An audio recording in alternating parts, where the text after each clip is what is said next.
Kalau nasihati Prabowo nggak bisa juga, bisanya hanya dijatuhkan.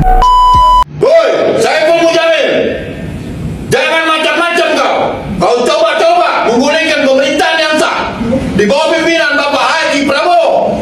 Kau akan berhadapan dengan kami, Green Jaya, Lampung Selatan, sampai ujung semut pun kami akan cari kau. Paham? Green Jaya, Green Jaya, Green Jaya. Kalau takut, jangan ikut. Kalau ikut, jangan ikut. Haji Kure, Ketua DPD Haji Sudarno. Di kunaon bangsa urang Sunda pembangunan anak teboga identitas katingali tengalami loncat. Kita hari ini seluruh masyarakat dunia dibikin bengong dan terbelalak oleh sebuah negara bernama Iran. Apa? Dia melakukan sesuatu di luar dugaan seluruh rakyat dunia. Kekuatan perang yang bernilai triliunan, pesawat tempur, kapal, misil, dan semuanya rontok oleh barang-barang yang hanya ratusan juta. Tapi bukan urusan ratusan jutanya, tapi urusan apa? Satu, ini penting bagi orang Jawa Barat. Mereka bangga terhadap peradaban Persia. Dan dia sudah merasa kami sudah menjadi bangsa besar sejak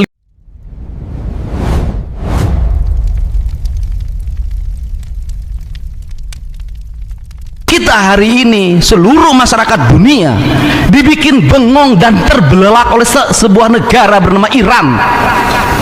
Apa? Dia melakukan sesuatu di luar dugaan seluruh rakyat dunia. Kekuatan perang yang bernilai triliunan, pesawat tempur, kapal, misil, dan semuanya rontok oleh barang-barang yang hanya ratusan juta. Tapi bukan urusan ratusan jutanya, tapi urusan apa? Satu, ini penting bagi orang Jawa Barat.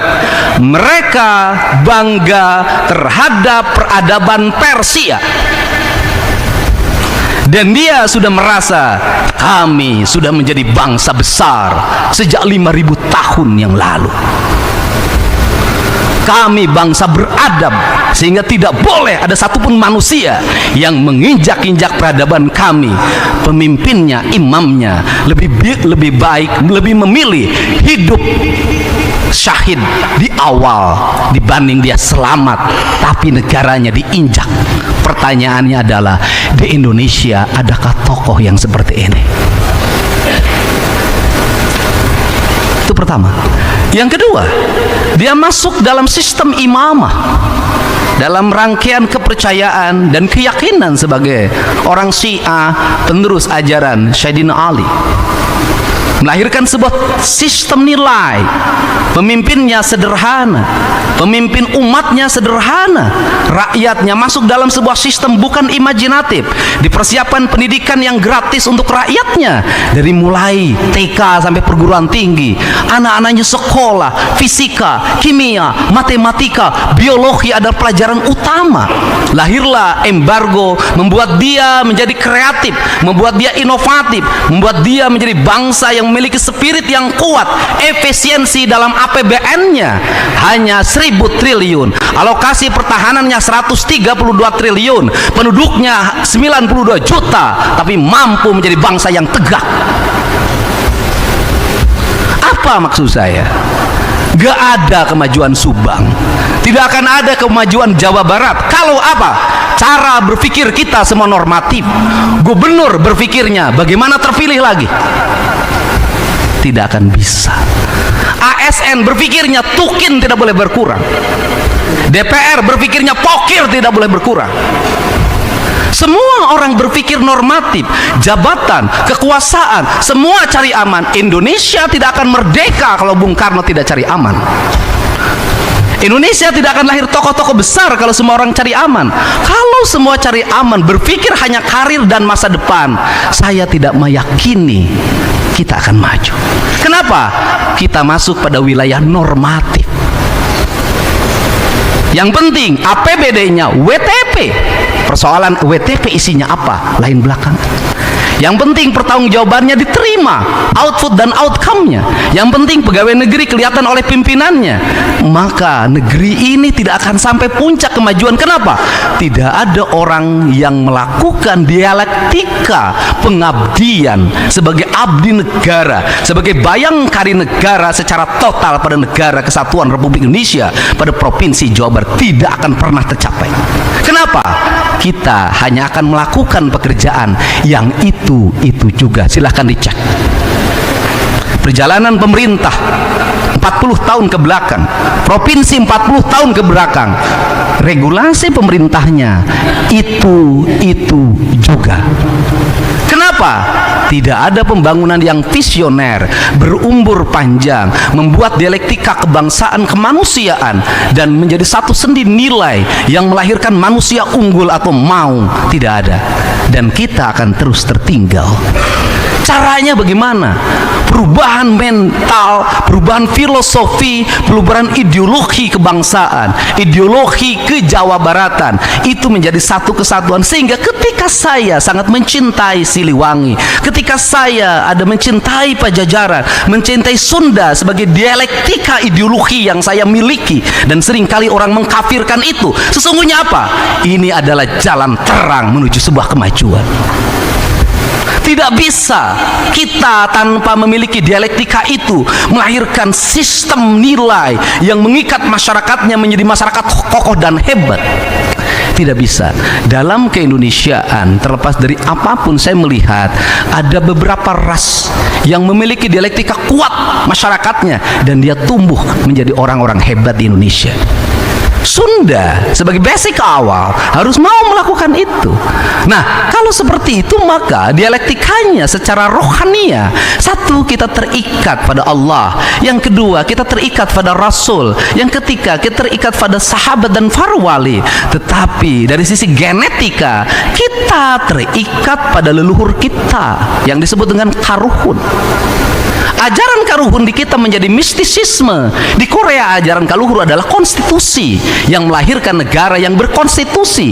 Di Amerika ajaran karuhun menjadi konstitusi. Di Inggris menjadi konstitusi. Di Jepang sebagai seorang Shinto menjadi konstitusi. Sehingga Jepang sampai 400 tahun ke depan tetap Jepang, Amerika tetap Amerika, Iran tetap Iran, Korea Selatan tetap Korea Selatan. Pertanyaannya adalah Indonesia, Jawa Barat, Subang 400 tahun ke depan seperti apa? Apakah identitas kita akan sama bertahannya sebagai orang Jepang, seperti orang Jepang? Tidak.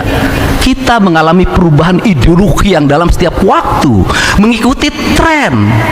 Tren itu sangat dipengaruhi oleh aspek digital dan dipengaruhi oleh aspek politik, sehingga berhentinya kekuasaan, berhentinya tren media sosial, berhentinya tren yang bersifat global, itu juga meruntuhkan sendi kebudayaan itu. Kita berubah pada tren baru lagi.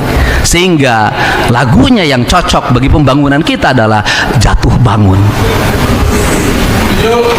Ini harus dirubah mindsetnya. Karena ini harus dirubah mindsetnya, harus konstitusi.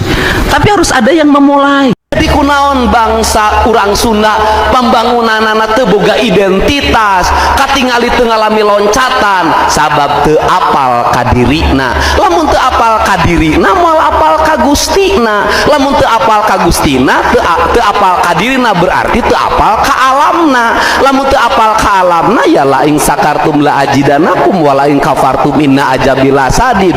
Gunung ditugaran, sagara dibedahan, rakyat paburantak, poe calawak sangsara masakat, tapi alamna ruksak. Teu aya pangwangunan negara nu maju ku karuksakan alam, teu aya contona.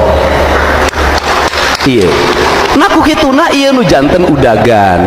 Kulantaran ieu nu jadi udagan, tah saestuna buhun disuhun, ari agama dijaga, kan jadi laku lampah meureun agama.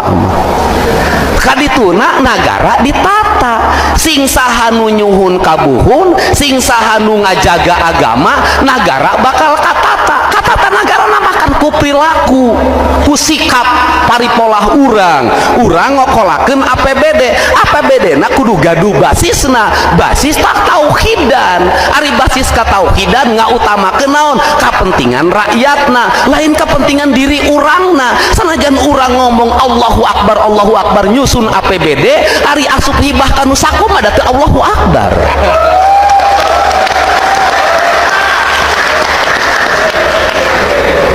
Iya nu kudu dimaksad. Naku kituna sim kuring teh salaresna mah gaduh hiji cita-cita ageng. Lamun aya Sukapura aya Pajajaran, pan ngajajar aya kabupaten kota satatar Sunda, satatar Jawa Barat. Tiap daerah gaduh karakter dirina masing-masing, gaduh identitas, gaduh ciri sabumi, cara sadesa, jawadah tutung biritna, sacarana lain tepak sejen igel, meureun ngampar engke gaduh produktivitas. Kulantaran gaduh produktivitas, lemur diurus, kota ditata. Geus teu kudu ngerahkeun budak sakola studi tur tapi jerona piknik. Engke ge turis datang sorangan, komo Tasik sagala aya, bandara aya, kareta api tepi, bus prima jasa, sponsor. Kata Kang Deddy Mulyadi, bangsa kita adalah bangsa yang kaya, tapi punya mental konsumtif akut. Kita lebih suka niru budaya luar, padahal orang luarnya itu sekarang malah lagi tertarik sama budaya luhur kita. Ya contohnya budaya Sunda. Kita sedang menjalankan protokol reverse kultural yang sangat aneh. Kita secara otomatis menginstal budaya sendiri yang otentik dan memilih menginstal budaya expired dari luar negeri. Contohnya di Jawa Barat, orang Sunda ramai-ramai meninggalkan kesopanan, gotong royong, dan kesederhanaan ala Sunda. Kemudian mereka meniru gaya hidup hedonis dan individualis dari budaya western atau eastern tertentu. Sementara itu, bule dan orang luar datang, terpesona dengan kearifan lokal Sunda, filosofi alamnya, dan keseniannya. Mereka bilang, "Wow, ini budaya luhur yang sudah kami tinggalkan sejak abad ke-19. Kalian masih punya, kenapa dibuang? Ini kan aneh, ini logika ngawur yang memalukan. Kita membuang emas demi mengumpulkan sampah yang sudah dibuang tetangga." Intinya, kaya tapi konsumtif itu sama saja miskin. Budaya luhur itu bukan hanya untuk dipajang di museum, tapi untuk dipraktikkan dalam kehidupan kita sehari-hari. Kita harus hentikan protokol reverse kultural ini dan mulai menginstal ulang kecintaan pada identitas lokal kita. Jadi pesan moralnya adalah jangan biarkan orang asing lebih menghargai warisan kita daripada kita sendiri. Banggalah jadi orang Indonesia, banggalah jadi orang Sunda. Oke, jadi elemen budaya lokal apa yang menurut Anda harus segera diinstal ulang di bangsa kita? Silakan komen di bawah dan jangan lupa dukung terus channel ini agar budaya luhur kita kembali jadi tren utama. Pertama kali dalam sejarah nih, Presiden hadir di rapat paripurna bersama DPR membacakan langsung kerangka kebijakan ekonomi makro dan pokok-pokok kebijakan fiskal atau yang disingkat dengan KEM PPKF. Yang mana teman-teman ini merupakan cerminan dari pemimpin yang proaktif, yang tidak mau hanya nerima beres di belakang meja. Nah sekalian kawan-kawan, tindakan proaktif dari Presiden seperti ini di tengah gejolak ekonomi global itu bisa memberikan sinyal positif bagi investor dan juga pasar global. Easy, ekonomi Indonesia itu akan diawasi langsung oleh pemimpinnya. Adapun teman-teman, Presiden Prabowo mengatakan bahwasannya APBN itu adalah salah satu alat untuk melindungi rakyatnya yang haruslah terukur dan juga berkelanjutan. Yang mana pada proyeksi pendapatan negara tahun 2027 diasumsikan mencapai 11,82% dari PDB dan juga untuk defisit dan inflasinya itu tetap dijaga sebagaimana dalam perundang-undangan yang berlaku, yaitu Undang-Undang Nomor 17 Tahun 2003 tentang keuangan negara, yang mana defisit tetap dijaga di bawah 3% dari PDB dan inflasi juga dijaga 2,5% dari PDB. Nah, Nah, dari sekian banyaknya angka-angka kunci yang sudah dipaparkan oleh Presiden, diharapkan atau proyeksi pertumbuhan ekonomi pada tahun 2027 itu di angka 5,8%, kawan-kawan. Yang biasanya yang menyampaikan camp PPKF ini adalah Menteri Keuangan sebagai perwakilan, tapi kali ini kita melihat hal yang sangat baru, yaitu Presiden turun langsung untuk menyampaikannya, dan ini bisa menjadi tradisi baru yang memang harus dilanjutkan. Ini juga bisa meningkatkan kepercayaan investor asing dan juga pasar global, dan kemudian bisa menumbuhkan dan membangkitkan ekonomi Indonesia ke depannya. Dan bertepatan dengan Hari Kebangkitan Nasional hari ini, diharapkan ekonomi Indonesia dan Indonesia dapat bangkit, melayang terbang setinggi-tingginya. Bagaimana menurutmu? Saya hari ini air mata saya banyak jatuh. Kenapa banyak jatuh? Saya melihat ada sosok di media sosial munculnya gak berhenti-berhenti. Wajahnya cerah, membawa kedamaian, dan kemudian hidupnya penuh dengan keyakinan tanpa ada rasa takut apapun. Ucapan-ucapannya gak menggelegar, pelan, tapi menghujam. Saya merasa jadi pemimpin, kok aku ini gak ada apa-apanya dibanding dia. Saya nangis berkali-kali dari tadi, nggak kemana-mana, saya ngurung diri. Kok aku ini nggak apa-apanya dibanding dia. Kok aku ini nggak apa-apanya dibanding dia. Dia hebat sekali ya, tidak punya rasa takut. Hidupnya hanya satu, untuk Allah dan Rasulullah, luar biasa. Dan untuk kaum mustada'ifin, yaitu kaum miskin, anak-anak yatim, mereka-mereka yang mengalami penderitaan. Kenapa saya menangis? Di balik saya yang makannya kenyang, di balik saya yang tiap hari berpakaian relatif baik, di balik anak saya yang saya manja dalam setiap waktu. Hari ini saya banyak sekali dihubungi oleh anak perempuan Jawa Barat yang korban TPPO, ada yang disiksa, ada yang dikasih makan hanya sekali sehari.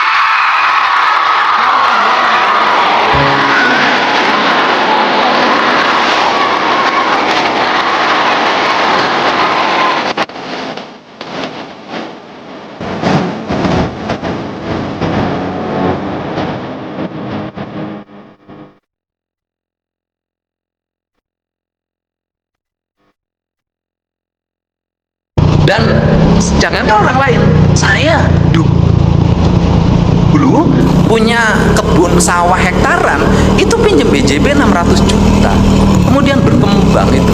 Saya punya peternakan domba, itu pinjam BJB, saya peternakan sapi, pinjam BJB. Selama itu untuk produktif, maka itu untuk kekuatan. Nah, kemudian yang berikutnya adalah perbankan harus terhindar dari intervensi politik. Bagaimana? Silakan dicek. Saya selama jadi gubernur hampir 1,5 tahun, tidak ada satupun saya pernah mengajukan orang untuk pinjam ke BJB. Gak pernah. Pengusaha siapapun saya gak pernah.